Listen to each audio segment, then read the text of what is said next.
बिस्मिल्लाहिर्रहमानिर्रहीम। अस्सलाम वालेकुम हज़रात, मैं फ़ारूक खान अपने यूट्यूब चैनल की एक नई वीडियो के साथ आपके सामने हाजिर खुद हज़रात। आज बात करेंगे एक और डेवलपमेंट के हवाले से। पाकिस्तान के कप्तान साबिक़ कप्तान बाबर आजम ने तीनों फॉर्मेट से रेजिग्नेशन का ऐलान कर दिया है। ये अनाउंसमेंट उन्होंने आज की, और ये जो स्टेटमेंट है इनका रेजिग्नेशन का, ये सोशल मीडिया पर हर तरफ वायरल है और हम देख सकते हैं। तो ये ऐलान आज हुआ है। मेरी ज़ाती राय में ये अच्छा फ़ैसला था, इसलिए कि I have been a great critic of Babar Azam captaincy, और मैं बाबर आजम की कैप्टेंसी का सिर्फ मैं उस पर तनकीद करता था, मैं उसकी बैटिंग पे नहीं करता था। बाबर आजम नो डाउट एक बहुत बड़ा प्लेयर है। बाबर आजम की टेक्निक, बाबर आजम की कंसिस्टेंसी, उसकी एवरेज, उसका वो एक बहुत बड़ा प्लेयर है, इसमें कोई शक नहीं। लेकिन ये कैप्टेंसी छोड़ना उनके लिए, उनके कैरियर के लिए भी बहुत ज़रूरी था, क्योंकि अगर बाबर आजम लंबे अरसे के लिए खेलना चाहते हैं और पाकिस्तान के लिए लंबा खेलना चाहते हैं तो कैप्टेंसी से उनको दूर रहना चाहिए। जिस तरह विराट कोहली ने, जब वो परफॉर्म नहीं कर पा रहे थे एज कैप्टन, बैटिंग नहीं कर पा रहे थे और परफॉर्म नहीं कर पा रहे थे, स्कोर नहीं कर पा रहे थे, तो इंडिया के जितने भी एक्सपर्ट्स हैं, क्रिकेट के एक्सपर्ट्स, उन्होंने विराट कोहली को, कमेंटेटर्स थे जितने भी, उन्होंने उनको ये मशवरा दिया कि विराट कोहली शुड रिज़ाइन और उनको अपनी बैटिंग पे फोकस करना चाहिए। इसी तरह MS धोनी ने भी कप्तानी से रिज़ाइन किया था, फिर वो लंबे अरसे तक जो वो क्रिकेट खेलते रहे। तो ये बड़ी मिसालें हमारे सामने मौजूद हैं। जो अच्छे प्लेयर्स थे वो कप्तानी के प्रेशर के वाइस परफॉर्म नहीं कर पा रहे थे और इसी वजह से उन्होंने रिज़ाइन किया था। पाकिस्तान में अनफॉर्चुनेटली ये ट्रेंड नहीं है कि कोई कप्तान जो है या कोई बंदा जो है वो रिज़ाइन करे, ख़ुद रिज़ाइन करे, बल्कि नॉर्मली यही होता है कि उसे रिज़ाइन लिया जाता है ज़बरदस्ती। और इस बात में कोई शक नहीं कि बाबर आजम एक बहुत बड़ा प्लेयर है। तो मैं सोच रहा था कि बाबर आजम अगर स्टेप डाउन हो गए, जैसे मैंने ये न्यूज़ सुनी कि बाबर आजम कप्तानी से उन्होंने रिज़ाइन कर लिया है, तो मुझे ये ख़बर बहुत अच्छी लगी और मैंने सोशल मीडिया पे इस पर पोस्ट भी किया कि ये अच्छी बात है बाबर आजम के करियर के लिए और पाकिस्तान की टीम के लिए। पाकिस्तान की टीम को ज़रूरत है किसी एनर्जेटिक प्लेयर की, ऐसे प्लेयर की जो एग्रेसिव सोच सके, अच्छा सोच सके, तेज़ सोच सके और वो एक्टिव हो, फील्ड में एक्टिव हो। तो मेरी नज़र में ये था कि PCB अब ये इस नतीजे पर पहुंचेगा कि हाँ, अब वक्त है कि मोहम्मद रिजवान सामने आए और वो जैसा प्लेयर है, वो जैसा बंदा है, वो जितना एक्टिव रहता है, जितना एग्रेसिव रहता है, जैसी उसकी साइकी है, वो ग्राउंड पे एक अच्छा कैप्टन साबित होगा। तो मेरे जहन में ये बात थी कि बाबर आजम के रिज़ाइन करने के बाद PCB अनाउंसमेंट करेगी कि मोहम्मद रिजवान एटलीस्ट अगर टेस्ट नहीं तो T20 और वनडे की कप्तानी रिजवान को मिलेगी। लेकिन आपको एक बहुत बहुत अच्छी और हैरान कुन ख़बर बताता चलूँ कि टेस्ट की कप्तानी दी गई है जनाब शान मसूद साहब को। आपको हंसी भी आएगी, आप हैरान भी होंगे कि शान मसूद साहब जो क्रिकेट की टीम में नहीं सेलेक्ट हो रहे हैं, जिसकी सिलेक्शन पे सवालिया निशान उठते हैं, उसको क्रिकेट टीम की कप्तानी टेस्ट की सौंपी गई है। कितनी हैरान कुन ख़बर है, कितना अजीब ये कल्चर है पाकिस्तान की क्रिकेट का कि 26 रन्स के एवरेज वाला एक प्लेयर जिसकी टेस्ट की एवरेज 26 रन्स है।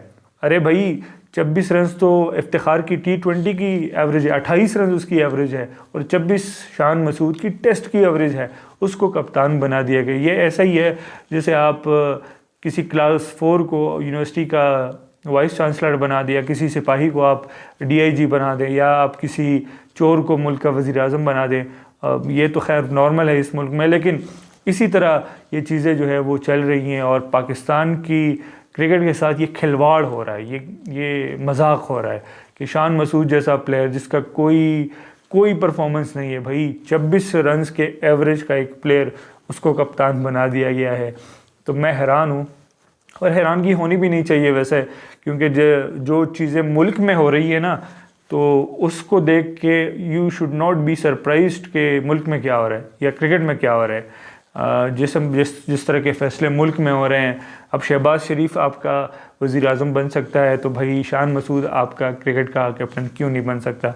मतलब उसने क्या कसूर किया है। और एक और ख़बर आपके साथ शेयर करता चलूँ कि शान मसूद के जो वालिद साहब है, आप सोच रहे होंगे कि शान मसूद के वालिद साहब भी कोई रेडी चलाते होंगे या किसी कोयले की काम में काम करते होंगे और बड़ी मेहनत से शान मसूद को जूते ला के दिए होंगे, पैड्स ला के दिए होंगे, बैट्स ला के दिए होंगे कि बेटा तुम खेलो, मुल्क का नाम रोशन करो। और फिर शान मसूद स्ट्रगल करता है और टीम में आता है, छक्के मारता है, चौके मारता है और पाकिस्तानी टीम में आता है और मीडिया वाले जाके उसके वालिद साहब से जो है वो इंटरव्यूज़ लेते हैं। नहीं नहीं भाई, ऐसी बात नहीं है। शान मसूद के जो वालिद साहब हैं वो बरतानिया में UBL को लीड करते हैं, यूनाइटेड जो बैंक है उसको लीड करते हैं और वो PCB के बोर्ड ऑफ डायरेक्टर्स में भी हैं। तो आप सबको बहुत बहुत मुबारक हो। जैसा इंज़मामुल हक़ के जाने से इमाम चला गया, तो इसी तरह उनके आने से शायद शान मसूद आ गया। तो ये चीज़ें पाकिस्तान में नॉर्मल है और हम बेवकूफ़ इसलिए हैं कि हम क्रिकेट से इतनी एक्सपेक्टेशंस रखते हैं। सिस्टम इतना गलीज़ सिस्टम है, इतना करप्ट सिस्टम है, इतना बदबूदार सिस्टम है, उसके बावजूद हम एक्सपेक्ट करते हैं कि क्रिकेट में तो कुछ अच्छा होगा, क्रिकेट में तो कोई बेहतरी आएगी। हम फिर भी सपोर्ट करते हैं इन चीज़ों को। तो आई वुड रिक्वेस्ट एवरीवन कि भाई सपोर्ट करना छोड़ दो। एक चीज़ थी जिस पे हम खुश होते थे, कोई छक्का मारता था, कोई चौका मारता था, हम खुश होते थे और हम कहते थे यार पाकिस्तान जीतेगा।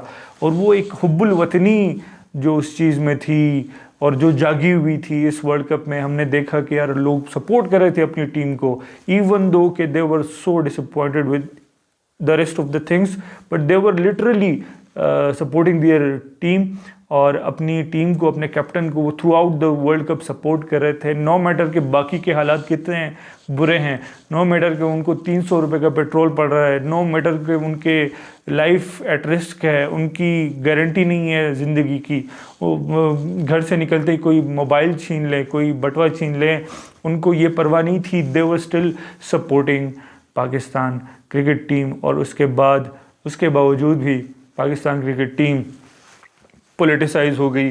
अब ये फ़ैसले जो है ये पॉलिटिकल होंगे। अब कप्तान जो है वो हुकूमतों की मर्ज़ी से होगा, कोई चेयरमैन बोर्ड जो होगा उसकी मर्ज़ी से होगा, उसके जानने वाले रिश्तेदार दोस्त अहबाब में से कोई उनकी सिफारिश कर दे तो वो प्लेयर जो है वो क्रिकेट टीम में होगा। इसी तरह जो वहाब रियाज़ हैं जो पाकिस्तान क्रिकेट टीम में थे, बहुत लंबे अरसे से थे, कोई मेरे ख्याल में एक वर्ल्ड कप में उन्होंने 4-5 विकेटें हासिल की थी, उसके अलावा मुझे कोई याद नहीं है कि वहाब रियाज़ ने कोई एक्स्ट्रा ऑर्डिनरी बॉलिंग की हो। तो वहाब रियाज़ मिनिस्टर भी है फॉर स्पोर्ट्स पंजाब के, और इसके अलावा सुनने में आ रहा है कि वो बहुत जल्द ही पाकिस्तान क्रिकेट टीम के चीफ सेलेक्टर भी होंगे।